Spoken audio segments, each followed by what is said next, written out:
राधे राधे। आज हम कथा करवा रहे हैं, आप सब लोग आइए, कथा का आनंद लीजिए और कथा में शामिल होइए, कथा सुनिए। पुत्रेति तन्मयतया सर्वोपनिषदुस्तं सर्वभूतहृदयं मुनिमानतोऽस्मि निगं कल्पतरोर्गलितं परं सुखमुखादमृतद्रवसंयुतं पिबति भागवतं रसमालयं मुहुरो रसिका भुवि भावुकाः। श्रीकृष्णचन्द्रदेवाभ्यो नमः। प्रातःपूर्वकं नमस्करोमि। आघन स्वमन्द्रशं बृहस्पतिः त्वामोघदेशो राजा विदुनक्षतमुच्यताम् श्रीगणनं चन्द्रं दिव्यं कण्ठादं समोहरं लेपनं श्रेष्ठचन्दनं प्रतिक्रियतं चन्दनान् समर्पयामि चन्द्रान्ते अक्षतसहस्रश्रेष्ठा कुकुमतस्वविता ग्रहण परमेश्वरक्षतायं समर्पयामि अक्षतान्तः पुष्पमालायाम्।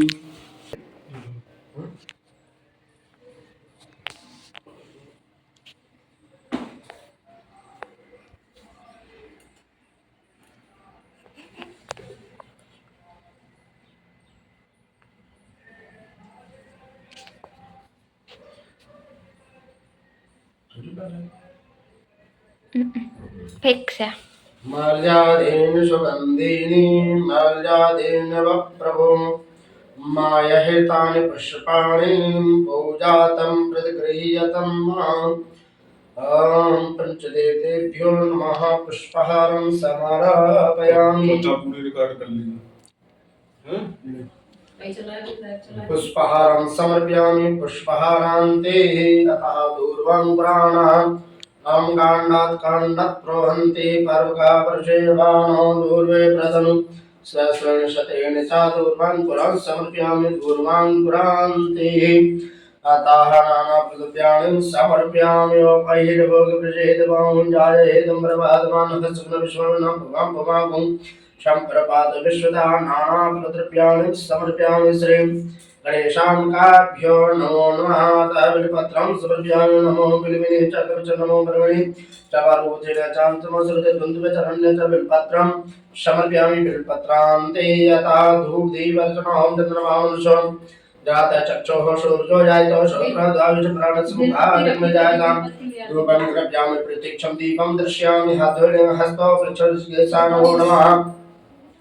ओम नैवेद्यं दोषदूर्वदूर्वन्दं दूरिश्वतं दूर्पदं भजं दूर्वामादेवनमशदु सत्रेतमं पत्रेतमं दुःखं कृतां प्रत्यक्षं दीपं दर्शयेदं नाभ्यासीदं तर्क्षकं शेषणोदयौ सममृतापतिगां भोगदशाः शौद्रां धारोगान् अकल्पयन्नां नैवेद्यं समर्पयामि। नैवेद्यन्ते ओंगेवलं सैलां प्रातःपूर्वकं नमस्करोमि।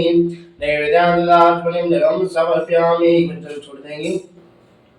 अदात्मनिं जलं समर्पयामि। प्रातःपूर्वकं नमस्करोमि। हाथ जोड़कर प्रार्थना कर लेंगे। ओम देयं सदा परिभवं नमवदेष्टदोहं तीर्थास्पदं शिविरेञ्जनतं शरण्यं प्रेत्यार्तिं प्रणतिपालभवादिपोतं वन्दे महापुरुषते चरणारविन्दम्। ओम श्री कृष्णदेवताभ्यो नमः। प्रातःपूर्वकं नमस्करोमि। बोलो गणेश भगवान की जय। बोलो सत्यनारायण भगवान की जय हो। बोलो गुरुदेव भगवान की जय हो।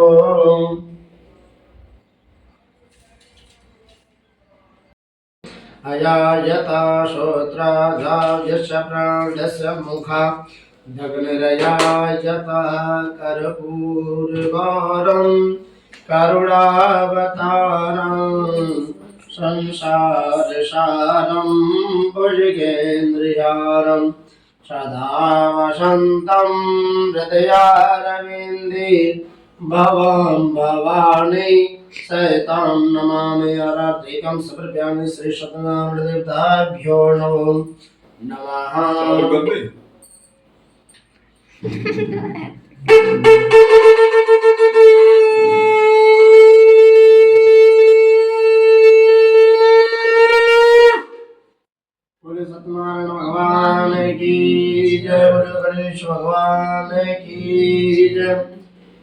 गुरुदेव भगवान की जय। ओम जगमेन जगन्मय जंतदेव स्थान द्रवाण प्रथमान् सन्महदयानागम महिमानः चंद्रपूर्वे शाद्यः शांति देवा।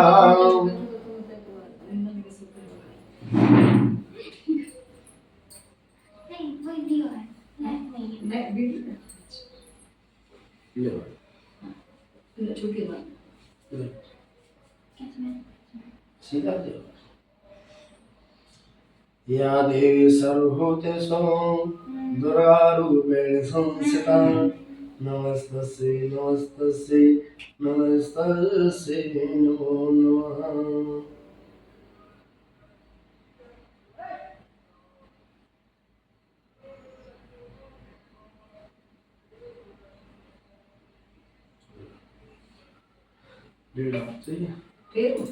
ओम श्री साते लक्ष्मीस्या पुत्रैव होरात्रे पार्श्वे नक्षत्राणि रूपं समिश्रनिगाणं मयिगाण सर्वलोकं मयिखाण।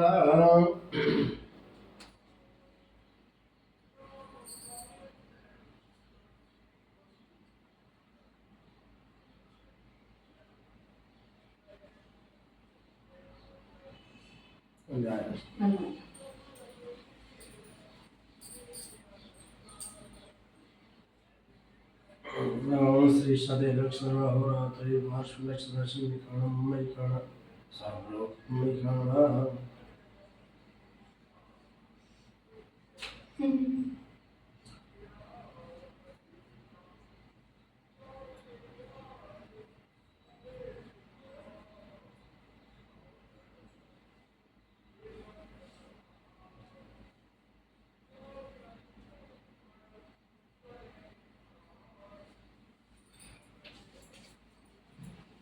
ये भी पता है ये कर दे सत्यनारायण भगवान कर दे।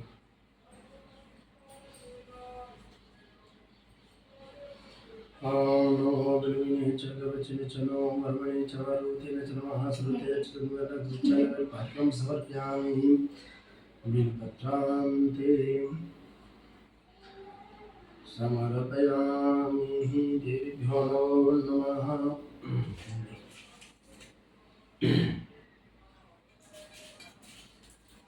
जीवन गीत का ट्रिब्यू है ना रात्रि बीच में। बोलो सत्यनारायण भगवान की जय। आइए नैमिषारण्य के क्षेत्र को भूमि के लिए नैमिषारण्य क्षेत्र में 88,000 ऋषियों के मध्य श्री सूत जी महाराज का आगमन हुआ है और 88,000 ऋषियों ने श्री सूत जी महाराज के यथा स्थान देकर उनका स्वागत करने के तत्पश्चात ऋषियों ने पूछा, महाराज सतयुग समाप्त होने के बाद जब कलयुग प्रारंभ होगा प्रभु, तो कलयुग में सभी प्राणी सभी मनुष्य और अपने धर्म को छोड़कर अधर्म मार्ग की ओर जाएंगे प्रभु। तो कलयुग को नष्ट करने के माला महाराज गुरुदेव आपके पास कोई प्रसन्न हो, अगर आपके पास कोई कथा है या भजन हो तो हमें सुना दीजिए। ये सुनकर श्री सूत जी महाराज अति प्रसन्न होकर शौनकादि ऋषियों से कहने लगे, हे ऋषियों, आपने जो प्रश्न पूछा है वो आपने स्वयं के लिए नहीं है, जगत के हित के मंगल कार्य करने के लिए है।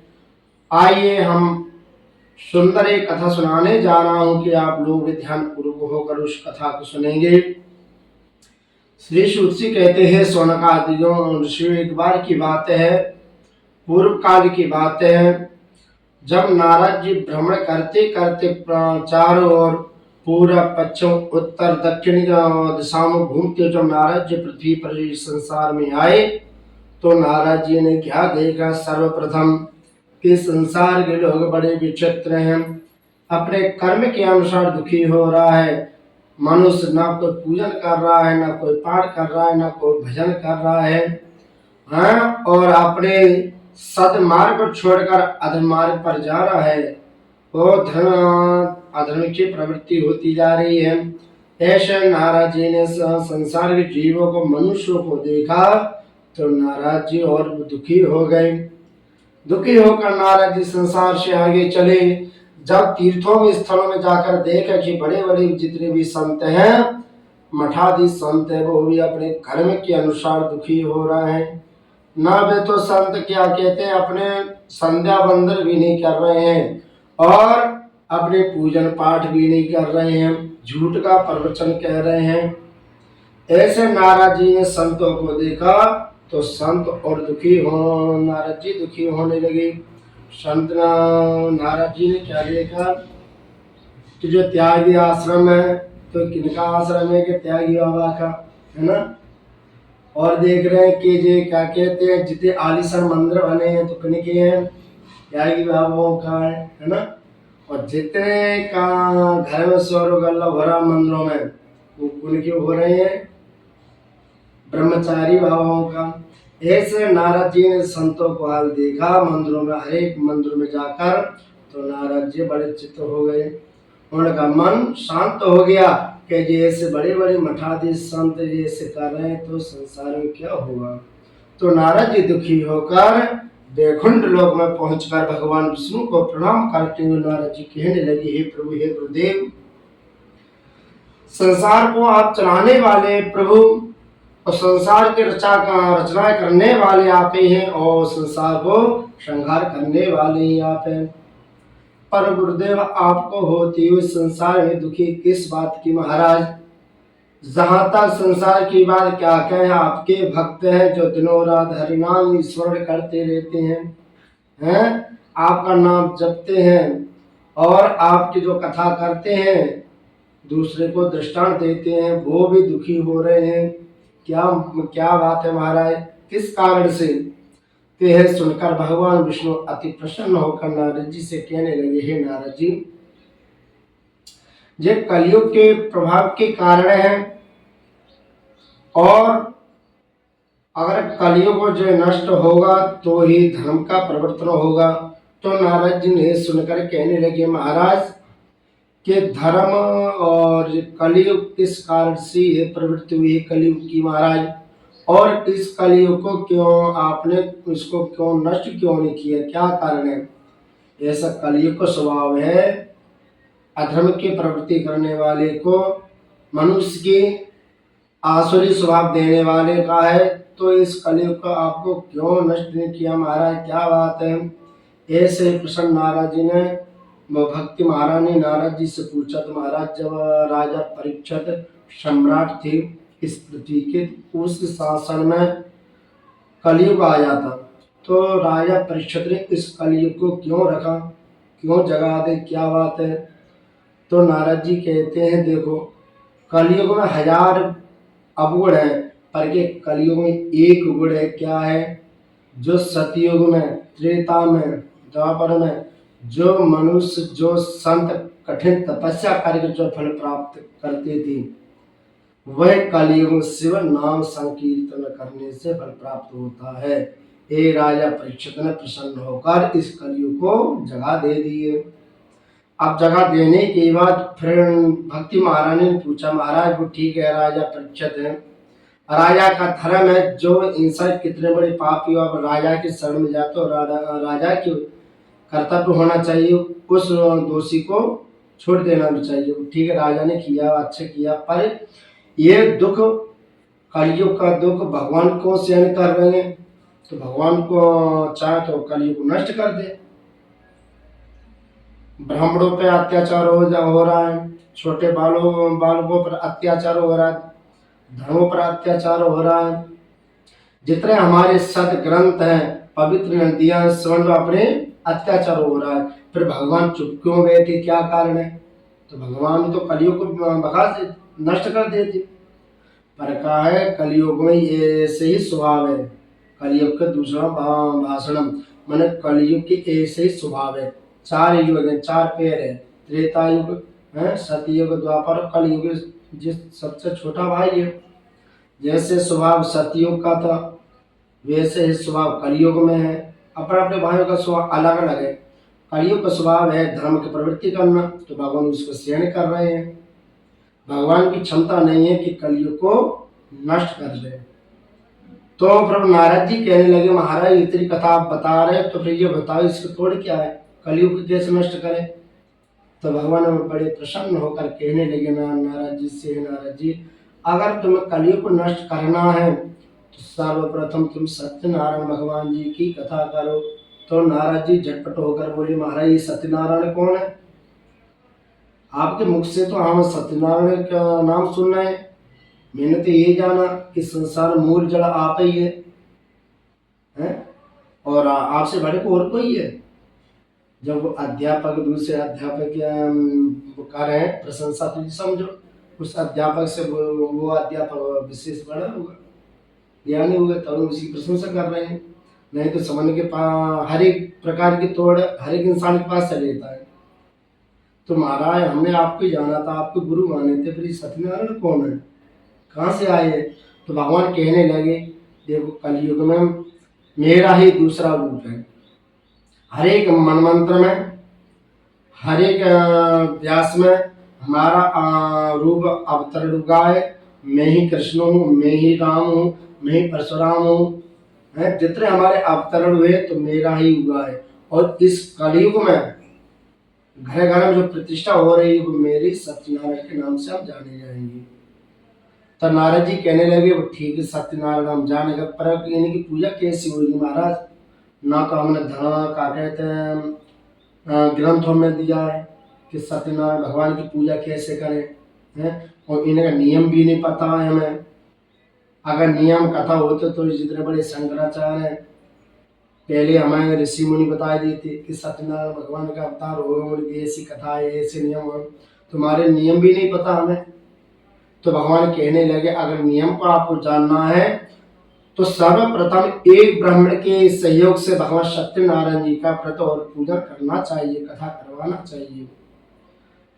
और कथा करने का समय होना चाहिए, जैसे एक दिन में त्रिकाल होती है, प्रातःकाल, मध्यकाल और सायंकाल। ये त्रिकाल में भगवान सत्यनारायण जी का व्रत कभी भी आप कर सकते हैं, चाहे वो प्रातः काल हो, चाहे वो मध्य काल हो, चाहे 12-1 बज रहा हो, चाहे वो सायंकाल हो, है संध्या वंदन की वेला हो। ये नहीं है कि 12 बजे का या चल खाना पीना तो खबर गया लेट हो गया, संध्या की ओर देखेंगे, ठीक है?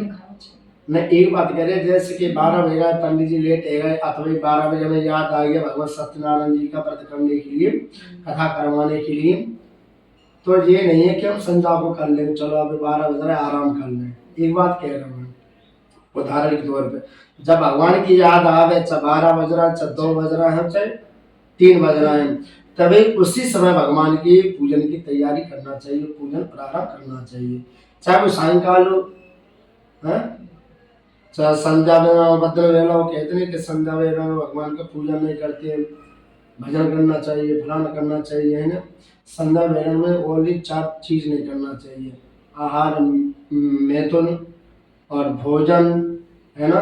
सोना नहीं चाहिए, पढ़ना नहीं चाहिए, और अपना आत्महत्या इत्यादि ये 4 चीज नहीं करना चाहिए, जिस शॉर्टकट में बता रहा हूँ। तो संध्या वेला में, सायंकाल की वेला में भगवान सत्यनारायण जी का भजन, उनकी कथा करें और दूसरे से भी कथा करवाएं, चाहे वो मध्य रात्रि क्यों न हो। जब भगवान की याद आए तभी भजन करने लगो।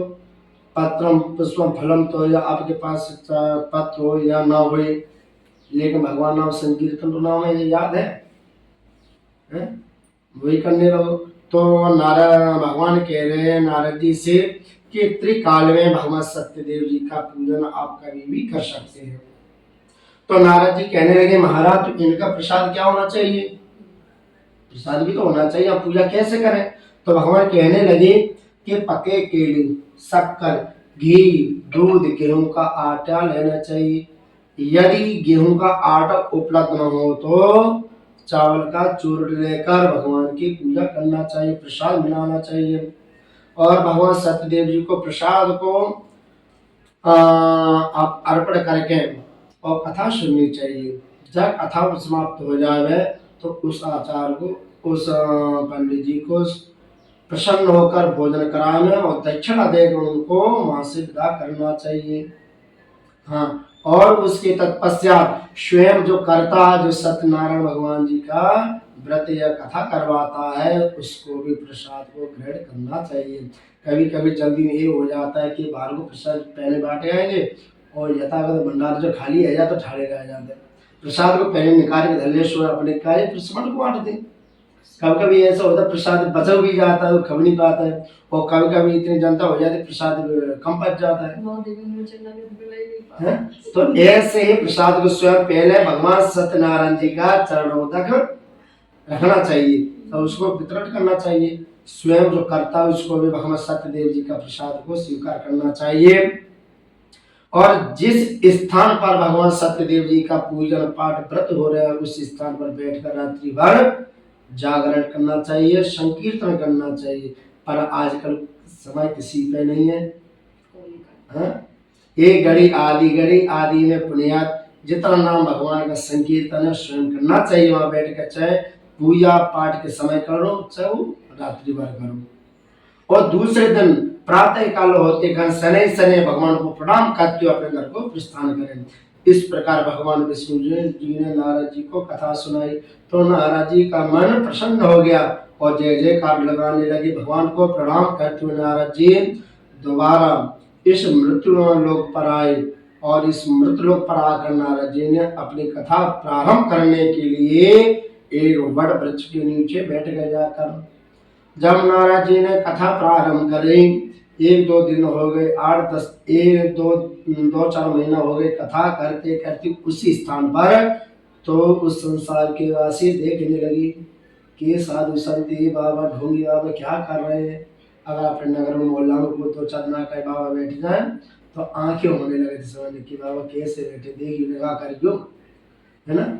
जो वही साधु महात्मा वही बाबा अगर सुंदर कथा को करने लगे तो अपना मन चिपक जाता है, समय निकल जाता है कि बाबा कथा सुंदर सुनाते, चलो सुनाए, देने का नहीं सुनेंगे, ताश नहीं खेलेंगे, मोबाइल नहीं चलाएंगे तो कथा सुनाएंगे। जब कथा नहीं की लगेगी तो 2-4 जने को और हम लगा के आएंगे, तो धीरे धीरे समय आने पर समूह एकत्रित हो जाते हैं। ऐसे नारद जी मां कथा करने लगे तो संसारवासी मनुष्य अपने इकट्ठे होने लगे, देव लोग से देवता भी आने लगे उस कथा सुनने के लिए, है ना। ऐसे धीरे धीरे समूह हो गया और नारद जी के साथ सभी ऋषिगण और संसार के मनुष्यगण जय जयकार लगाने लगे। इति स्कंद प्राणे रेखन सत्यनारायण प्रथम कथायां प्रथमो अध्याय समाप्त। बोली सत्यनारायण भगवान की जय। वही कथा से और भगवान सत्यदेव की कृपा से, नारद जी की कृपा से संसार के जीव मनुष्य धर्म के मार्ग पर चलने लगे और अधर्म मार्ग बंद होता हुआ गया। आप सोनकाद ऋषियों ने कहा महाराज आपकी कथा तो सुंदर लगी है, अब आगे भी कथा कोई हुआ आपके पास तो सुना है। तो ऋषियों कहे का सत्संग करना, ना तो मैंने कहा था घर को देखना है, ना मैंने ड्यूटी जाना है, कुछ सत्संग करना है, कुछ नहीं देखना। और जिस संतों की गृहस्थी भी है तो अपने समय के अनुसार आ रहे हैं और समय के अनुसार जा रहे हैं। तो यह सुनकर श्री सूत जी ने कहा ये भी एक और कथा व्रत की कथा है, बड़ी अच्छी कथा है ऋषियों, आप लोग भी उस कथा को ध्यान पूर्वक होकर सुनना। तो श्री सूत जी कहने लगे पूर्व काल की कथा है कि काशीपुरी में एक बड़ा निर्धन ब्राह्मण रहता था। उसके पास ब्राह्मण के पास ना कोई जमीन था, ना कोई प्लाट, ना कोई भूमि, ना कोई मकान, सिर्फ टूटियों झोपड़ी में रहते थे उनका परिवार, धनपत्र और उनके बच्चे। वह गरीब ब्राह्मण से वह अपने भिक्षापन करने से जो अपने भिक्षापनता में मिलता था उसी से अपने घर का चलन चलाते थे। एक दिन क्या हुआ, सारी जिंदगी वह गरीब ब्राह्मण ने अपने भिक्षापन में निकाल दी। वर्षा काल में ज्वर से पीड़ित होकर, मन बुखार से पीड़ित होकर वह गरीब ब्राह्मण अपने भिक्षापन के लिए जा रहे थे और ये सब भगवान विष्णु देख रहे थे लीला। भगवान विष्णु के मन में दया आ गई और भगवान विष्णु ने राजा का रूप धारण करके उस गरीब ब्राह्मण के पास में जाकर तो कहने लगे, हे गरीब ब्राह्मण, हे निर्धन ब्राह्मण, तुम ये भिक्षापन क्यों कर रहे हो और ये भिक्षापन करने से तुम्हें क्या फल प्राप्त होगा? अगर आज तक कोई तुम्हें फल प्राप्त हुआ तो बता दीजिए। भगवान कह रहे हैं गरीब ब्राह्मण से, अगर ये भिक्षा से तुम्हें कोई प्राप्त हुआ तो बता दीजिए। अथवा तुम्हारी भिक्षा से तुम्हारा कोई मकान बन गया हो, ये भिक्षा से अगर तुमने कोई नए वस्त्र पहने हो तो बता दीजिए। कि ये सुनकर गरीब ब्राह्मण रोने लगा, भगवान को याद करने लगा कि ये राजा कह रहे बात सत्य कह रहे हैं, मैंने सारी जिंदगी भिक्षा अपनी निकाल दी। आखिर वह गरीब ब्राह्मण राजा की बात ना सुनकर वो कहने लगा, हे राजन, आखिर मैं गरीब है, आप राजन हो, राजा हो, पर आपकी मैं बराबरी नहीं कर सकता हूँ, लेकिन मैं हम भिक्षापन कर रहे हैं, वही भिक्षापन से मैं अपने घर का चलन चलाता हूँ, अपने बच्चों का पेट भरता हूँ। तो भगवान ने कहे, गरीब ब्राह्मण दुखी मत हो, आज का जो भिक्षापन है, जो आज का जो तुम्हारे घर का चलाने में स्वयं करूंगा और तुम्हारे बच्चों का पेट में स्वयं भरूंगा। सिर्फ ये भिक्षापन के बदले से तुम भगवान सत्यदेव जी की कथा करो, उनका ध्यान करो, उनका पूजन करो। यह कहकर भगवान मन से अंत ध्यान हो गए। वह गरीब ब्राह्मण चारों ओर देखने लगा कि राजा तो अभी कथा सुना रहे थे, हैं वो कहाँ चले गए राजा। तो वह भगवान की कृपा से गरीब ब्राह्मण अपने बीच मार्ग पर से घर को वापस आ गए। अपने फूटे झोपड़ी में बैठकर, आसन में बैठकर और रात्रि भर भगवान को याद करने लगा। वह गरीब ब्राह्मण कि मन भगवान की छवि देखने लगा कि भगवान देखने में कैसे लगते हैं, उनका स्वरूप क्या है। जब भगवान गंभीर होते हैं तो उनका मुखमंडल कैसा हो जाता है, जब भगवान प्रसन्न होते हैं तो उनका मुखमंडल कैसा हो जाता है। कभी छवि देखी? नहीं देखी अपने मन में। जल्दी पूजन पाठ करता है वो छोटाड़े भगवान को प्रणाम करके आगे बढ़ जाता है। लेकिन एक बार भगवान की आंख बंद कर गई या सब बैठ तो भगवान का स्वरूप कैसा है, तो वो छवि अलग ही आपको नजर आएगी। उनका चिंतन करो, उनके केस कैसे, उनके मुखमंडल कैसा है। जब भगवान चलते हैं तो उनके पग पग कैसे चलते हैं उनकी, है ना। जब भगवान अपने मधुर वाणी से भाषण देते हैं तो उनकी भाषा कैसी होगी, ऐसा अपने हमने और आपने कभी अनुभव नहीं किया। और जिस दिन हम भगवान को अनुभव करने लगेंगे, स्वयं भगवान हमारे हृदय में प्रकट हो जाएंगे, बस सत्य है। तो ध्रुव जी क्या थे? पंचवर्षी। नारद जी के कहने पर उन्होंने तपस्या की, स्वयं भगवान प्रकट हो गए। तो ध्रुव जी का क्या कहते हैं, तो उन्होंने कहीं वेद पुराण पढ़ के आए का, धर्मशास्त्र कहीं पढ़ के आए, तो बताने के ऊपर तो उन्होंने तपस्या की थी। वह तपस्या भगवान प्रसन्न हो सकते हैं, अवश्य होते हैं। तो ये भगवान वह नारद गरीब ब्राह्मण रात्रि और भगवान को याद करता। जब प्रातः काल हुई, जब प्रातः काल हुई, गरीब ब्राह्मण अपने संध्या और बंधन करने के बाद अपने बच्चों को पेट भरने के लिए भिक्षापन को निकल पड़े। भगवान मेरी इतने दयालु, इतने कृपालु है, इतने निर्दयी है, उस गरीब ब्राह्मण के ऊपर कृपा कर दे कि भिक्षा में काफी अन्न और द्रव्य उसको प्राप्त हुआ। अन्न को देकर और द्रव्य को देकर वह गरीब ब्राह्मण हर्षित होने लगा, प्रसन्न होने लगा। आज मैं भगवान सत्यदेव जी का प्रसाद लूंगा, उनका अवश्य पूजन करूंगा। वही दक्षिणा से, वही द्रव्य से भगवान सत्यदेव जी का प्रसाद को खरीदा। पके के लिए शक्कर, घी, दूध, गेहूं का आटा इत्यादि सामग्री को लेकर अपने घर पर आए और अपने परिवार के साथ, अपने धन पत्नी के साथ, बच्चों के साथ बैठकर अपने भगवान सत्यदेव जी का पूजन करने लगे। जब करते करते 1-2 दिन हो गए, वह गरीब ब्राह्मण का मन भगवान के चरणों में चिपक गया। वही एक ही आसन पर बैठकर ना गरीब ब्राह्मण जल पीते, ना भोजन करते, ना निद्रा करते हैं, बस भगवान को 24 घंटा अपनी आसन में बैठकर भगवान को याद करते रहते हैं। श्री सूत जी कहते हैं, सोनकाद ऋषियों, वह गरीब ब्राह्मण की इतनी दशा हो गई, भगवान के चरणों में याद करते करते उनके शरीर में दीमक लगने लगी। 1 वर्ष होता हुआ गया।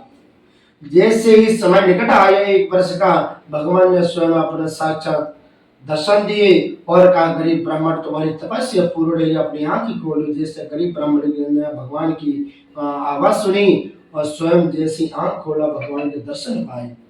भगवान के जैसे गरीब ब्राह्मण ने दर्शन पाए, वह गरीब ब्राह्मण रोने लगा और भगवान को प्रणाम करते हुए कहा, प्रभु बस आपके दर्शन हो गए और संसार की माया हमें कुछ नहीं चाहिए। बस आपके हमें आशीर्वाद पाना चाहते हो प्रभु। ऐसे वह दीनहीन होकर गरीब ब्राह्मण ने प्रथम प्रार्थना करी। भगवान प्रसन्न होकर वो आशीर्वाद दिया, जाओ इसी नगर में आगे चलकर मेरी कृपा से तुम राज्य करोगे, राजा बन जाओगे। तो श्री सूची कहती है, सोनक ऋषियों, भगवान के आशीर्वाद से वह गरीब ब्राह्मण जब आगे समय बीतता हुआ गया तो भगवान भगवान की कृपा से वह गरीब ब्राह्मण राजा बन गया, राज करने लगा उसी नगर में। अब राजा बढ़ गया। अब सोनक ऋषियों ने कहा, महाराज वह गरीब ब्राह्मण जब राजा बन गया होगा महाराज, तो गर्भ के कारण भगवान को अवश्य भूल गया होगा, ये निश्चित बात है। जब क्या कहते हैं, प्यास से इंसान को जब जल मिल जाए तो जल पीने के लिए मन में विचार करता है कि कैसा पानी उन्होंने जल दिया होगा, बर्तन मनी होगी, है ना, कि जूठा कहीं हमको जल दे दी हो। जब प्यास लगी थी तब विचार नहीं किया, और प्यास बुझने के ऊपर कई अनेक प्रकार के हमें सपने आते मन में कि जल कैसा होगा, फलान निकाल कैसा होगा, हाथ धुले हुए कि नहीं धुले होंगे, है ना। ऐसे वह सोनक ऋषियों ने विचार किया कि गरीब ब्राह्मण अपार धन मिल गया होगा, है ना, राजमहल मिल गया होगा, तो गर्भ तो अवश्य हो गया होगा। तो श्री सूची कहते हैं, नहीं ऐसा ही नहीं हुआ। एक बार क्या हुआ, भगवान के आशीर्वाद से वह गरीब ब्राह्मण जब राजा बन गया था तो आगे चलकर उन्होंने भगवान सत्यदेव जी का एक बार और अनुष्ठान उन्होंने किया। बड़े प्रसन्न होकर वह राजा ब्राह्मण ने अपने परिवार के साथ, अपने बच्चों के साथ, धर्मपत्नी के साथ राजमहल में बैठकर भगवान सत्यदेव जी का अनुष्ठान और व्रत कर रहे थे। तो उसी समय साधु नामक वैश्य आया और साधु नामक वैश्य ने भगवान को देखा, गरीब लकड़हार ने देखा और उसको बड़ी तीव्र प्यास लगी। लकड़हार ने अपनी लकड़ियों को बाहर रखकर और राजा के राजमहल में गया और राजा ब्राह्मण को प्रणाम करते हुए लकड़हार कहने लगे, हे राजन, हे ब्राह्मण, मेरा कंठ अवरुद्ध हो रहा है, कि आप जल पिला सकते हैं, जल दे सकते हैं। तो राजा ब्राह्मण ने कहा, हे भाई लकड़हार, अभी हम भगवान सत्यदेव जी का पूजन कर रहे हैं, उनका हम व्रत कर रहे हैं, आपको इंतजार करना पड़ेगा। तो वह लकड़हार जल के कारण प्यास बुझाने के उद्देश्य वह बैठ गया और सारी कथा भगवान सत्यदेव जी की सुनी। जब कथा समाप्त हुई, व्रत पूर्ण हुआ, तो राजा ब्राह्मण ने वह लकड़हार को प्रसाद भोजन दिया और प्रसाद भोजन उसने स्वीकार करके राजा ब्राह्मण को प्रणाम करते हुए बाहर आया और बाहर आकर अपने सिर पर लकड़ियों को रखकर अपने मार्ग पर जाने लगा। जैसे चलने लगा, आगे चलकर वह मन में विचार करता है लकड़हार के राजा की तरह, ब्राह्मण की तरह हम भी पूजन करेंगे, ऐसे ही प्रसाद ले आएंगे, ऐसे फूल माला ले आएंगे, है ना, राजा की तरह हम भी ऐसे ही पूजन करेंगे। लेकिन आगे चलकर वह गरीब लकड़हार का भाव बदलता, विचार बदलता कि हम राजा की बराबरी कैसे कर सकते हैं, आखिर हम लकड़ी को बेचने वाले लकड़हार है, हमारे पास इतना धन कहाँ से होगा, हम भगवान की पूजा ऐसे तनमन होकर कैसे करेंगे, मेरे पास इतना तो धन नहीं है, अन्न भी नहीं है, तो हम प्रसाद बना, ऐसे मन में विचार कर रहा था। वो वह लकड़हार अपने मार्ग पर जा रहा था कि मेरे गोविंद इतने कृपालु है कि उस लकड़हार के दिल की बात समझ गए, मन की बात समझ गए और भगवान ने उसे लकड़हार की दिशा और मार्ग बदल दिया। ऐसे नगर में गया जहां नगर में अमीर लोग रहते थे और रोजी की भांति लकड़ियों को बेचने के बाद जो दुगना तिगुना धन प्राप्त हुआ तो वह लकड़हार हर्षित होने लगा, प्रसन्न होने लगा और मन ही मन में भगवान की जय जयकार लगाने लगा। वह लकड़हार ने जैसे दुगना तिगुना धन देकर प्रसन्न होने लगा, उसे झटपट होकर भगवान सत्यदेव जी का प्रसाद खरीदा। गरीब ब्राह्मण की तरह वह लकड़हार ने एक वर्ष तक अपने परिवार के साथ अपनी कुटिया में बैठकर व्रत किया, ऐसे अनुष्ठान किया। वह अनुष्ठान से वह व्रत से भगवान प्रसन्न हुए और साक्षात दर्शन दिए और कहा, हे लकड़हार, तुम्हारी भक्ति से मैं प्रसन्न हूँ, आंख खोलिए, वर मांगो, क्या मांगना चाहते हो। आखिर वो उसने कुछ भी नहीं मांगा, सिर्फ भगवान का आशीर्वाद मांगा। प्रभु बस आपके दर्शन हो गए, हमें आशीर्वाद दो, हमें ऐसे फल फूलते रहे। ना मांगने के कारण भगवान ने स्वयं अपनी इच्छा से वर दिया, जाओ इसी नगर में तुम राजा बन जाओगे। अगर वह लकड़हार और गरीब ब्राह्मण कुछ मांगते तो क्या मांगते? एक राज, दो राज मांग लेते, धन सोने इत्यादि राज में मांग लेते, और क्या मांगते? भगवान ना मांगने के कारण भगवान प्रसन्न होकर गरीब ब्राह्मण को और गरीब लकड़हार को जो आशीर्वाद दिया है वो सिर्फ भक्ति भाव के कारण दिया है, जब इसी नगर में मेरे आशीर्वाद से राजा बन जाओगे। और जब राजा बने तो किसके कारण बने? पूजन और पाठ और भाव के कारण। ना पूजन पाठ होता और ना भाव होता और ना भगवान आते। तो कहने का तात्पर्य है, जहाँ पूजन है, जहाँ पाठ हो रहा है, जहाँ भक्ति महारानी अवश्य प्रकट होती है, और जहाँ भक्ति महारानी स्वयं प्रकट होगी, माँ भगवान को स्वयं आना पड़ता है। इति स्कंद पुराणे रेखंड सत्यनारायण व्रतम कथायाम द्वितीय अध्याय समाप्त। बोले सत्यनारायण भगवान की जय। आप श्री सूत जी कहते हैं, शौनक आदि ऋषियों, एक और कथा मुझको याद आ रही है, आप लोग भी ध्यान होकर सुनना। ये भी कथा पूर्व काल की है कि कहते हैं उल्कामुख नाम का एक राजा था, राज करता था, और उसकी पत्नी भी राजा के साथ रहती थी। धर्म के प्रवृत्ति के समय में जहाँ राजा धर्म करते थे, वह राजा की धर्मपत्नी साथ में धर्म करती थी। मंदिर में जाते थे, प्रतिदिन राजा रानी मिलकर गरीबों को, संतों को, ब्राह्मण को अन्न का दान करते थे, वस्त्र का दान करते थे, सोने का और अनेक धातुओं का दान करते थे, प्रतिदिन करते थे। पर क्या हुआ, वह राजा के मन में एक बात खटक गई कि मेरी कोई संतान नहीं है, और जो मैं दान कर रहा हूँ और हमारी इतने क्या कहते हैं राजपाट सब कुछ धन दौलत है, पर हम किसके लिए? वह अपने संतान को प्राप्त करने के लिए राजा रानी ने अपने राजमहल को छोड़ दिया। जहाँ मंदिर जाते थे वह मंदिर को त्याग दिया राजा रानी ने, और जाकर भद्रशिला नदी के तट पर बैठकर भगवान को याद करने लगे। वह रानी ने भगवान की बालू की मिट्टी बनाकर, बालू की मूर्ति बनाकर भगवान की पूजा करने लगी। उदास होकर राजा और रानी दोनों जैसे उस समय पूजा कर रहे थे, उदास होकर उनके नेत्र सजल थे, रो रहे थे, तो उसी में समय साधु नामक वैश्य आया। जैसे साधु नामक वैश्य ने राजा को देखा कि राजा और रानी यहाँ बैठकर किसका पूजन कर रहे हैं, इतने दुखी क्यों हो रहे, क्या कर रहे? वह साधु नामक वैश्य अपने मन में विचार किया कि राजा का धन कम पड़ गया है, शायद हंसी मजाक मन में विचार करने लगा। वह अपने धन को प्राप्त करने के लिए भगवान का अवश्य कोई पूजन कर रहे हैं राजा, तो हंसी मजाक करने के लिए, विरोध करने के लिए वह साधु नामक वैश्य राजा के पास गया और राजा को प्रणाम करते हुए कहने लगा, हे राजन, आप किसका पूजन कर रहे हैं, और ये पूजन करने से आपको क्या फल प्राप्त होता है? कहीं आपके खजाने में कोई धन की कमी हो गई क्या? सब पूजन कर रहे हैं। जहाँ हम मंदिर में जाते थे, आया मंदिर नहीं गए हो, आप दान करते थे, आप 2-4 दिन से दान भी बंद कर दिया देना, क्या बात है, कोई कमी हो गई क्या? राजा कहने लगा, कोई कमी वाली बात नहीं है, तो राजन क्यों पूजन करे, क्या कारण है? इतना भक्ति भाव से तुम भद्रा नदी किनारे बैठकर कोई एहसास के वाली बात तो है ना, या राजा रानी होकर, अगर राजा रानी हो तो बैकुंठ भी पहुंच जाए, तो भगवान उनकी बात, जिनके पास धन होए तो भगवान जल्दी भी सुनते उनकी, ये बात सत्य है।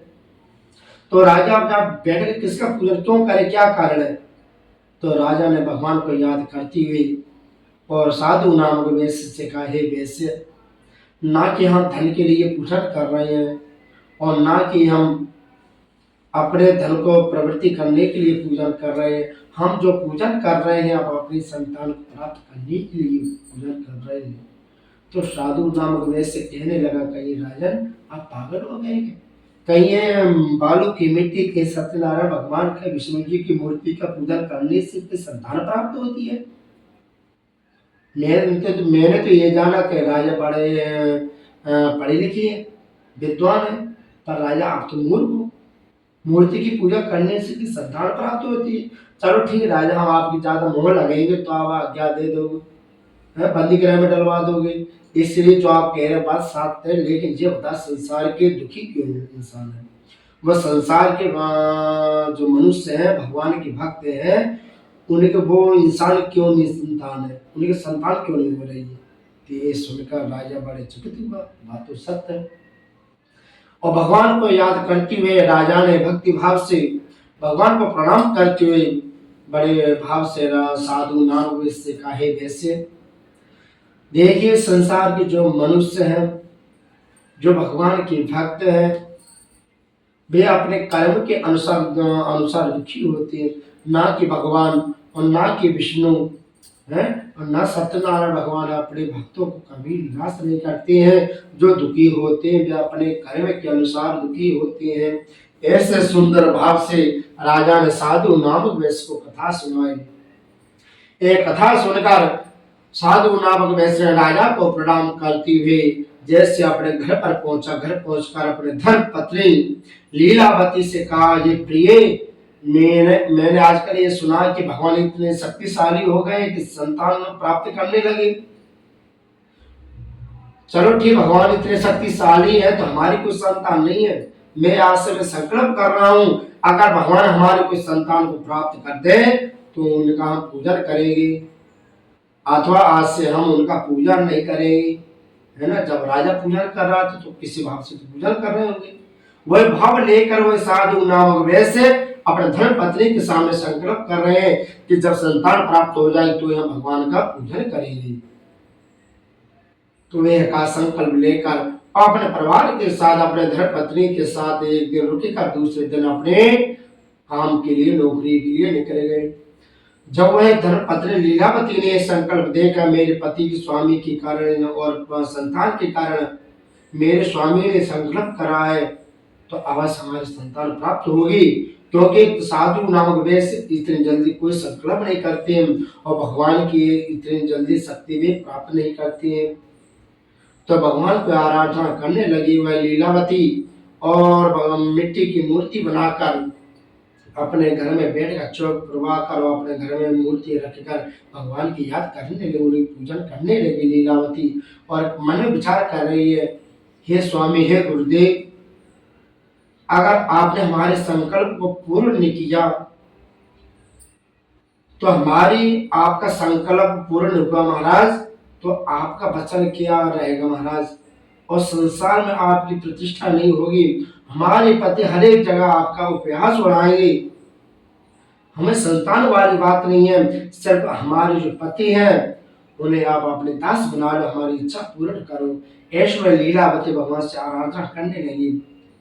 श्री शुद्धि कहते हैं, सोना का दृश्यों वह लीलावती ने व्रत धारण किया।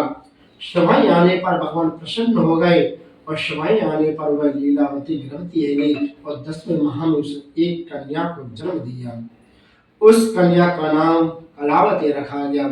एक दिन लीलावती ने 1 साल बाद अपने 10वें महीने के बाद अपने पति से कहा, पत्र में लिखकर अपने दूतों से भेजकर और पत्र को पहुंचाया। उसमें लिखा था, हे प्रिय, भगवान की कृपा से हमें संतान प्राप्त हो गई है और आप घर जल्दी आइए, हम उनका पूजन करना, उनका अनुष्ठान करना है। लेकिन वह पत्र को देखकर उसने साधु नामक वैश्य ने पत्र में लिखकर अपने दूत को भेज दिया। कहा कि कह देना अभी हमारे पास आने का भी कोई समय नहीं है, हम अभी नहीं आ सकते हैं। जो भगवान सत्यदेव जी का जो पूजन है, जो व्रत है, जो अनुष्ठान, वो संकल्प है, हम अपने पुत्र के विवाह के समय कर लेंगे। कहने का तात्पर्य समय को टाल दिया। फिर भी भगवान उस समय की प्रतीक्षा और इंतजार करते रहे। श्री शुद्धि कहते हैं, हे सोनक आदर्शियों, जब वह पुत्र 16 वर्ष की हो गई, 16 वर्ष के हो गए, विवाह की योग्य हो गई। अब लीलावती विचार करने लगी, मेरे पास पति भी नहीं है और मेरी कन्या 16 वर्ष की हो गई, विवाह की योग्य हो गई है। अगर विवाह नहीं करेंगे तो संसार के वासी और नगरवासी क्या कहेंगे।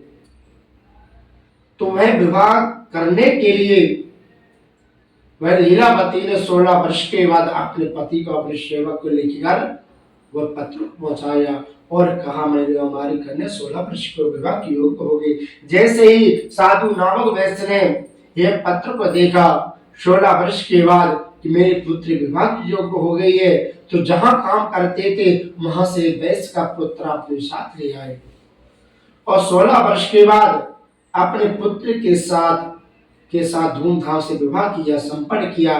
पर जो संकल्प था, जो पूजा, जो अनुष्ठान था, वो करना विवाह के समय भूल गया। अब परिणाम अब ये हुआ कि विवाह होने के बाद प्रातःकाल ससुर दामाद दोनों प्रसन्न होकर अपनी नगरी के लिए काम के लिए जा रहे थे। भगवान ने देखा कि विवाह भी हो गया, 16 वर्ष की हो गई और आज तक उन्होंने मेरा पूजन नहीं किया है। तो भगवान ने क्रोधित होकर ससुर दामाद को श्राप दिया, जाओ तुम्हें राजा बंदी बना लेंगे।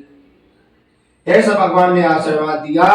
जैसे ससुर दामाद दूसरे नगर में पहुंचे तो वहां क्या हुआ, 2 चोर राजा का धन चोरी करके भागे जा रहे थे और उनके पीछे 2 सिपाही खड़े थे। जिस मार्ग पर ससुर दामाद आ रहे थे उसी मार्ग पर वह 2 चोर ने घबराते वे धन, राजा का चोरी करने वाला धन बीच मार्ग पर छोड़ दिया और वे दोनों चोर आलोक हो गए। तब तक धीरे धीरे वे सिपाही वे धन के पास पहुंचे। उधर सिपाही भी आगे, सिपाहियों ने ये जाना चोरी करने वाले ससुर दामाद हैं, तो चोरी के अपराध से और सिपाहियों ने राजा को आज्ञा पाकर बंदी गृह में डाल दिया, किसी को बात नहीं सुनी। इधर श्राप के कारण, भगवान के श्राप के कारण लीलावती और कलावती के घर में जितनी सामग्री थी वही रातों रात आलोक हो गई। अब पहनने ओढ़ने में क्या कहे, घर में एक अन्न का दाना तक नहीं रहा, जिससे वह लीलावती और कलावती द्वादशी का व्रत धारण कर ले। नित्य प्रतिदिन एकादशी व्रत हो रहा, कोई खाने के लिए कुछ था ही नहीं। नगर में जाते कुछ भोजन करने के लिए सब नगर वासी ना कोई जल देता, ना कोई उन्हें भोजन देता। सब भगवान के श्राप के कारण भूखी प्यासी लीलावती और कलावती नगर में भ्रमण करने लगी भिखारियों की तरह। न पहनने तल पे ना कोई कपड़ा है और ना कोई अन्न का दाना, ना कोई उन्हें भोजन देता है, न उन्हें कोई स्वागत करता है लीलावती कलावती का। ऐसे करते करते जब उसी नगर में किसी ब्राह्मण ने, गरीब ब्राह्मण ने भगवान सत्यनारायण जी की कथा करवाई, तो वह कलावती कथा सुनकर रात्रि के घर लौटी और घर आने पर उसकी मां ने पूछा, लीलावती ने बेटी इतनी रात कहाँ गई थी? तब कलावती ने कहा, माँ मैंने भगवान सत्यदेव जी का व्रत होते हुए देखा और मैं वहीं थी, भगवान सत्यदेव जी का प्रसाद ग्रहण कर रही थी। इतना कहा तो लीलावती के नेत्र सजल हो गए और एकदम याद आ गया कि मैंने संकल्प करा था भगवान सत्यदेव जी का विवाह के समय पूजन करेंगे, लेकिन रास्ते में पूजन नहीं किया। तो लीलावती ने और कलावती ने गाय को गोबर से लिपवा कर प्रातःकाल और वो मिट्टी की मूर्ति बनाकर और चौक भरवा कर बड़े धूमधाम से लीलावती ने और कलावती ने भगवान सत्यदेव जी के, भगवान विष्णु जी की पूजा करने लगी। लीलावती ने और कलावती ने एक ही आसन पर बैठकर व्रत धारण किया और धीरे धीरे 1 वर्ष हो गए। उनके शरीर में दीमक लगने लगी। अखंड व्रत चल रहा है और व्रत के समय में भगवान ने आकर दर्शन दिए और कहा, पुत्र वर मांगो, क्या मांगना चाहती, तुम्हारे अनुष्ठान से मैं बड़ा प्रसन्न हूँ, वर मांगो, क्या मांगना चाहती हूँ? लीलावती ने कलावती ने रोती हुई और कहे, स्वामी हे गुरुदेव मुझको क्षमा करो, हम जो दुखी हो रहे हैं सब आपके कारण हो रहे हैं। मेरे पति ने आपसे संकल्प करा था पूजन करने के लिए, लेकिन आज तक मैंने पूजन नहीं किया, क्षमा करो गुरुदेव, और हमारी घर में जितनी सामग्री थी वैसे वापस आ जावे। और 1 वर्ष होते हुए जा रहे, मेरे पति भी घर वापस नहीं आए, जाने कहाँ आलोप है। ऐसे लीलावती ने और कलावती ने आग्रह किया भगवान से, तो भगवान प्रसन्न हो गए और लीलावती और कलावती को आशीर्वाद दिया, जा जैसे तुम थी वह तुम्हारी सामग्री भरपूर मिल जाएगी। और रात्रि को भगवान ने दर्शन देकर अंतर ध्यान हो गए। उधर राजा को रात्रि के समय में भगवान ने दर्शन दिए, हे राजन प्रातः काल होते ही ससुर दामाद को मुक्त कर देना। यदि राजा तो ऐसा नहीं करेगा, तेरा राजपाट धन जो कुछ भी है नाश कर दूंगा, सर्वनाश कर दूंगा। इतना खाकर भगवान अंत ध्यान हो गए। जब प्रातः काल हुई तो सभी सभासदों में वह राजा ने स्वप्न के विषय में आदेश दिया कि मैंने ऐसे अनर्थ होने वाले स्वप्न देखा है। मुझको लगते हैं भगवान के भक्त को यहाँ बंदी गृह में पड़ी हुई है क्या। तो राजा की आज्ञा मानकर सिपाही ने जाकर देखा तो ससुर दामाद के अलावा और कोई नहीं है। और ससुर दामाद ने जैसे ससुर दामाद को सिपाही ससुर दामाद को लेकर राजा के पास ले आए और राजा ने खड़े होकर वरमाला पहनाई ससुर दामाद को और दोना तिगुना धन देकर उनको वहां से विदा किया। इति स्कंद पुराणे खंड सत्यनारायणम प्रथम कथायं तृतीय अध्याय समाप्त हो। सत्यनारायण भगवान की जय। अब श्री शुक जी कहने लगे, हे शौनक आदि ऋषियों, जब राजा ने ससुर दामाद को विदा किया तो ससुर दामाद दोनों अति प्रसन्न होकर और दुगना तिगुना धन लेकर जैसे अपने नगरी के लिए माना अपने घर के लिए वापस आ रहे थे, अपने नाम में बैठकर और नाम में ही धन रखेगा, बड़े प्रसन्न होकर जैसे ससुर दामाद दोनों समुद्र के किनारे पहुंची तो वहां क्या होगा, भगवान ने उनकी परीक्षा कर रहे थे। भगवान ने स्वयं अपना एक धन्य का रूप धारण कर लिया, साधु का रूप धारण कर लिया, भिखारी का एक रूप धारण कर लिया भगवान ने। जैसे भगवान समुद्र किनारे पहुंचे और ससुर दामाद को देखते भगवान ने कहा, हे बड़े पुत्रों, हे राजा के पुत्रों, क्या तुम्हारे नाम में कोई धन अन्न द्रव्य भोजन रखा तो दे दीजिए, बड़ी भूख लग रही है। लेकिन ससुर दामाद ने भगवान को नहीं पहचान पाया। धन के मद में चूर होकर ससुर दामाद ने भगवान से कहा, हे दंडी स्वामी, हे भिखारी, हे साधु, क्या तुम्हें मुद्रा चाहिए, क्या तुम्हें धन चाहिए, क्या करो धन मुद्रा का। मेरे नाम में धन मुद्रा का नहीं है, न कोई भोजन है। बेलपत्र वाले निष्ठुर वचन असत वचन का आगे चल दिए। कहने का मतलब भगवान का उपहास उड़ाकर वह आगे चल दिए। भगवान ने निराश होकर ससुर दामाद से कहे, बड़े पुत्रों, मैं तुम्हारी परीक्षा कर रहा था, पर जो तुम कह रहे हो वह तुम्हारा कहना सत्य होगा। इतना कहकर भगवान अंत ध्यान हो गए। जब आगे चले ससुर दामाद तो क्या हुआ कि नाव काफी हल्की लगने लगी और नाव डगमगाने लगी और राजा को कुछ ऐसा महसूस हुआ कि नाव काफी हल्की हो रही है और कपड़ा ढाकर देखा तो धन के स्थान पर बेल पत्र को देखा। अब ससुर दामाद दोनों बिलखने लगे, हे प्रभु, ये क्या हो गया, मेरा धन कहां से गायब हो गया। श्री शिवजी कहती है, स्वर्गादि ऋषियों और ससुर दामाद एक वर्ष तक ऐसी भटकते रहे वहां समुद्र के किनारे। धीरे धीरे जब वैकुंठ लोक में पहुंचे, भगवान से प्रणाम किया। विष्णु भगवान ने उनको दुगना तिगुना धन देकर उनको वहां से विदा किया। जैसे ससुर दामाद भगवान विष्णु यहाँ से चले, जैसे गांव के किनारे समुद्र के किनारे पहुंचे, उन्होंने एक सेवक को घर भेजा। ससुर दामाद ने, जाओ मेरे धन पत्नी को बुला कर ले आओ। जैसे वह ससुर दामाद का सेवक वह दूध जैसे घर पहुंचा, उन्होंने क्या देखा कि लीलावती और कलावती दोनों मिलकर बड़े भाव से, बड़े श्रद्धा से तन्मय होकर भगवान सत्यनारायण भगवान विष्णु जी का अनुष्ठान कर रही है, व्रत कर रही है। लेकिन ससुर दामाद ने ये नहीं कहा कि तुम्हारे पति बुला रहे, देखते चुपचाप खड़े रह गए। तब तक लीलावती और कलावती ने देखा कि मेरे पति का सेवक आ गया है। मुझको लगता है कि ये पति मुझे बुलाने के लिए अपने दूत को भेजा है। मेरे पति इंतजार कर रहे हैं।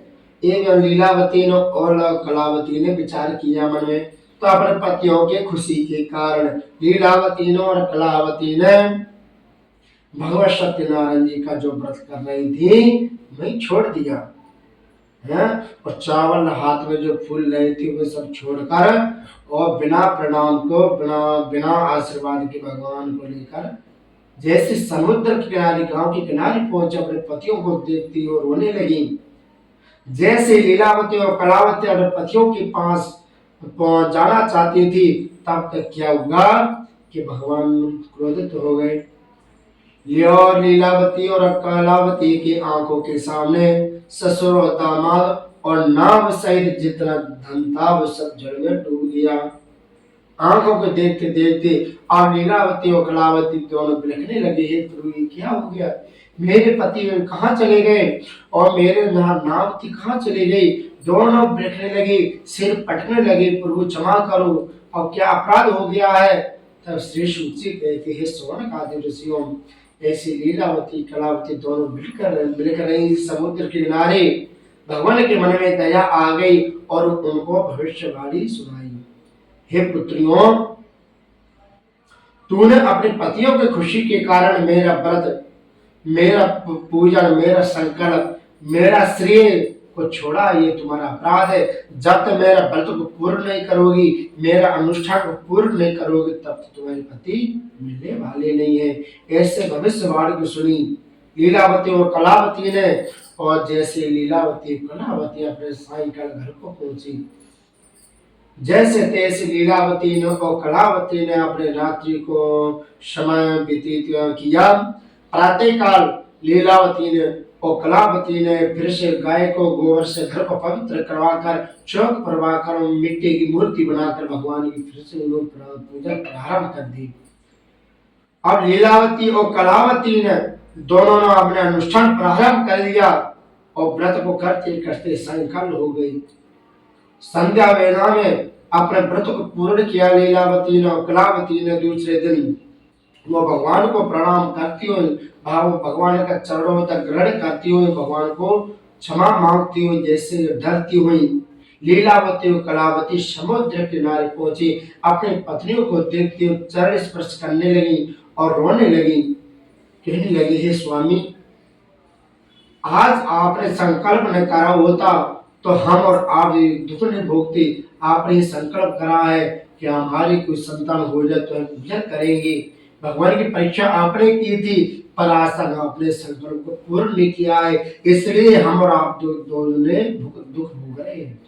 तो लीलावती और कलावती का भगवान सत्यदेव जी का जो संकल्प था, वह लीलावती कलावती और ससुर दामाद दोनों मां मिलकर समुद्र किनारे मिट्टी की मूर्ति बनाकर, बालू की मूर्ति को बनाकर पूजन करने लगी।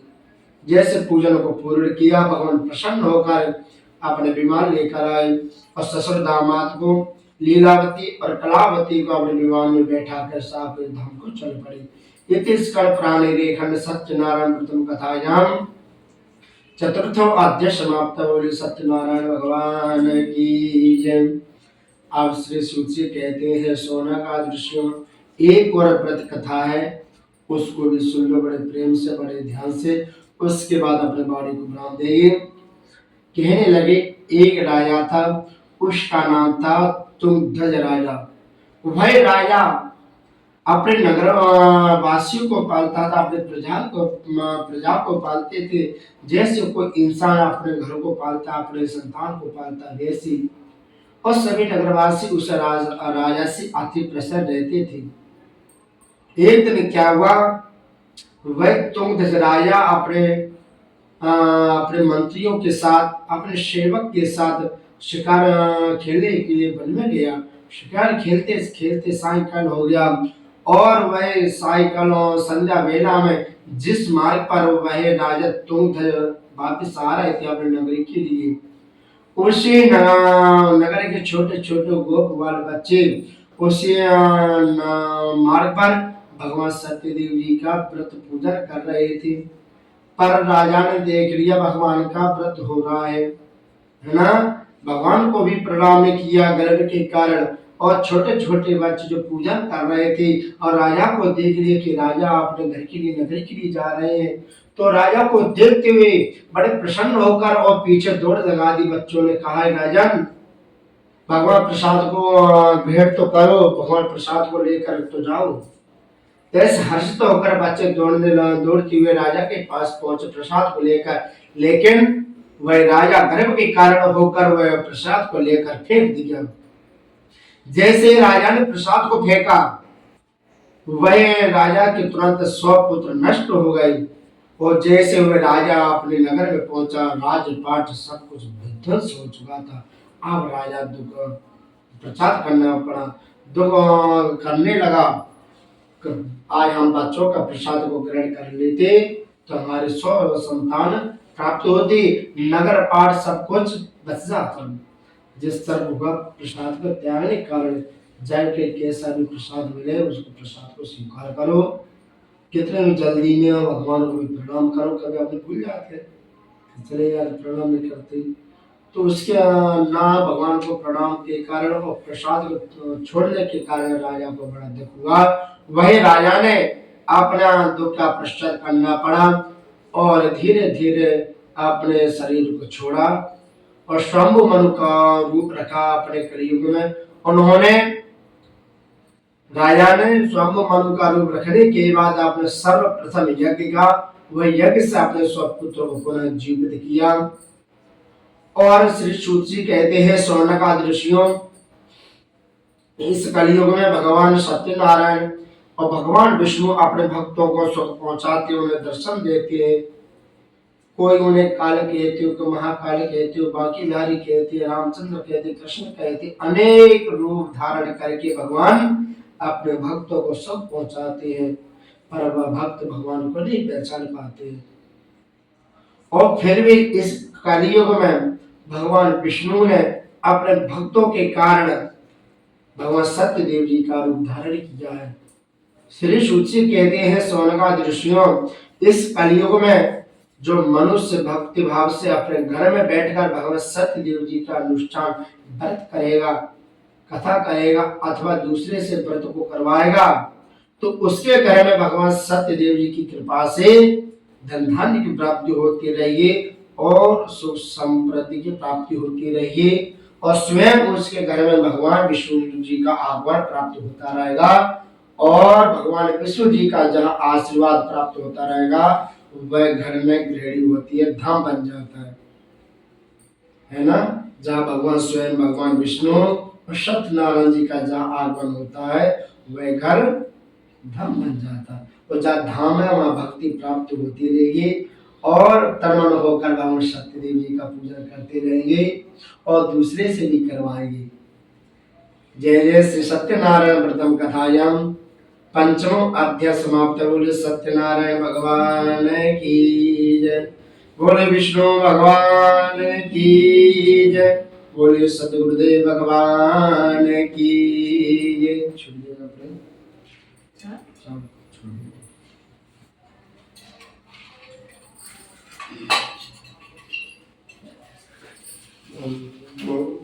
भाग जलाओ कितना लकड़ी है ये तो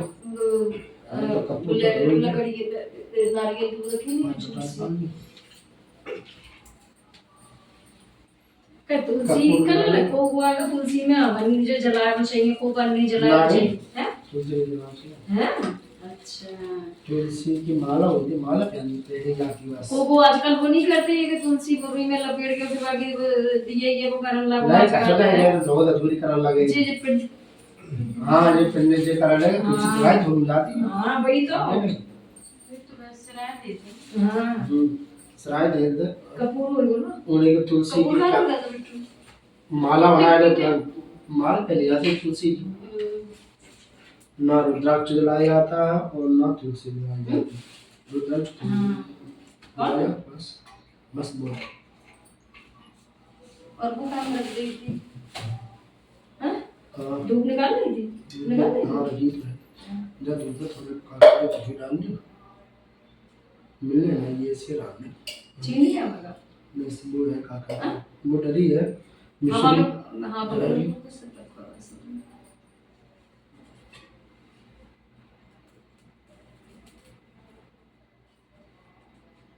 ये डाल दी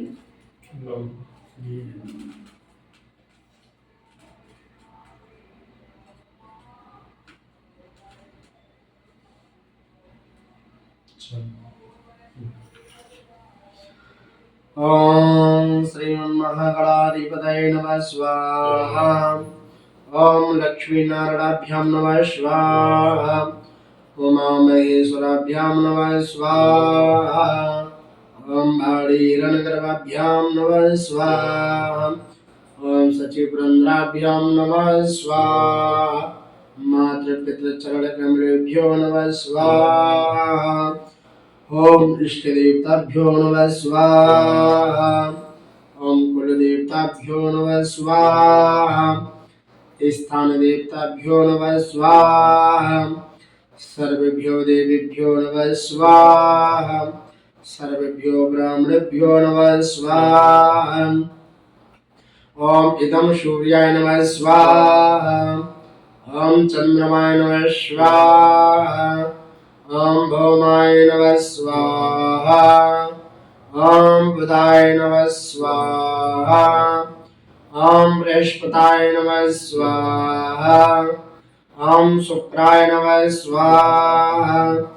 ओम शनिचराय नमः स्वाहा ओम रायवे नमः स्वाहा ओम केतवे नमः स्वाहा कृष्णाय वासुदेवाय हरये परमात्मने प्रणतक्लेशनाशाय गोविंदाय नमो नमः स्वाहा। अब गुरु मंत्र 5 साल के लिए थोड़ी सुनना पड़ जाता है कपूर है भाई साहब से पूछे भाई ने 5 बार कह दिया ये तो याद है ना भाई साहब को याद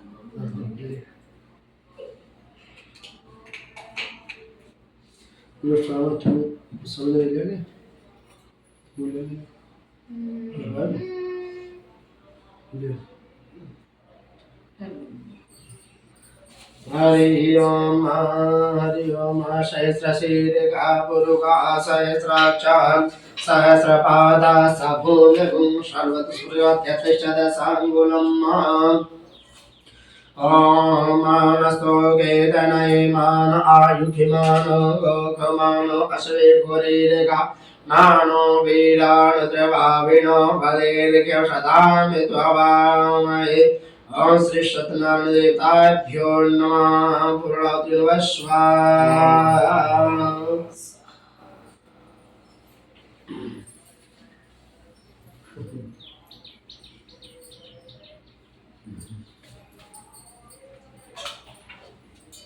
किट्टू और राजा तो किट्टू आ रहे हैं 5 गिलास बनाए ना तो थोड़े आगे भोग लगाए कौन? ओम प्राणाय स्वाहा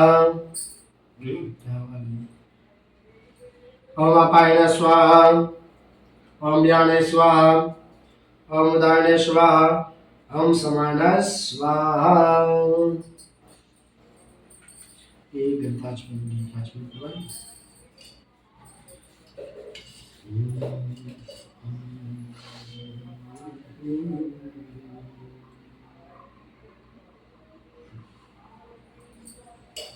चलो आरती के लिए सब लोग खड़े हो जाएं।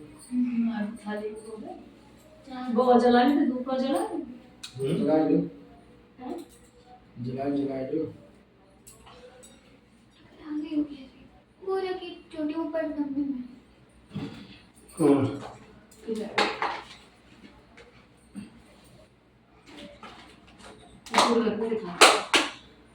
कसको देने जाते नहीं दिखाया वीडियो आरती करके तुम दे हाँ। तो आरती होती तो वे ऐसा करा थे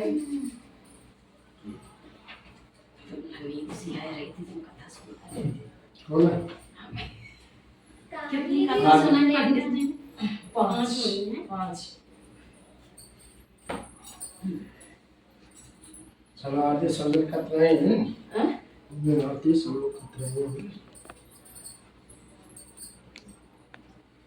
कथा एक ही है अध्याय 5 है।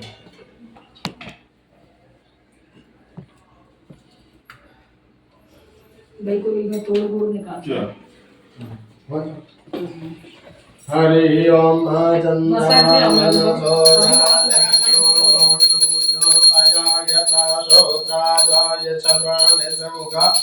नगरजायतः अधर धर मुरली बजैया की आरती कृष्ण कन्हैया की अधर धर मुरली बजैया की आरती कृष्ण कन्हैया की कृष्ण मथुरा में जन्म लियो नंद घर मंगलाचार्य कियो कृष्ण मथुरा में जन्म लियो नंद घर मंगलाचार्य कियो यशोदा गोद खेलैया की आरती कृष्ण कन्हैया की अधर धर मुरली बजैया की आरती कृष्ण कन्हैया की कृष्ण ने कंसासुर मारियो श्याम ने भूमि भार तारो कृष्ण ने कंसासुर मारियो श्याम ने भूमि भार तारियो कालिया नाथ नथैया की आरती कृष्ण कन्हैया की अधर धर मुरली बजैया की आरती कृष्ण कन्हैया की कृष्ण तुम्हें अर्जुन के प्यारे श्याम भगतों के रखवारे कृष्ण तुम्हें अर्जुन के प्यारे श्याम भक्तों के रखवारे यमुना तट रास रचैया की आरती कृष्ण कन्हैया की अधर धर मुरली बजैया की आरती कृष्ण कन्हैया की कृष्ण तुम यशोदा के छैया श्याम बलदाऊ के भैया कृष्ण तुम यशोदा के छैया श्याम बलदाऊ के भैया मोहन मन गाय तरैया की आरती कृष्ण कन्हैया की अधर धर मुरली बजैया की आरती कृष्ण कन्हैया की आरती गावे श्यामानंद मन में होता परमानंद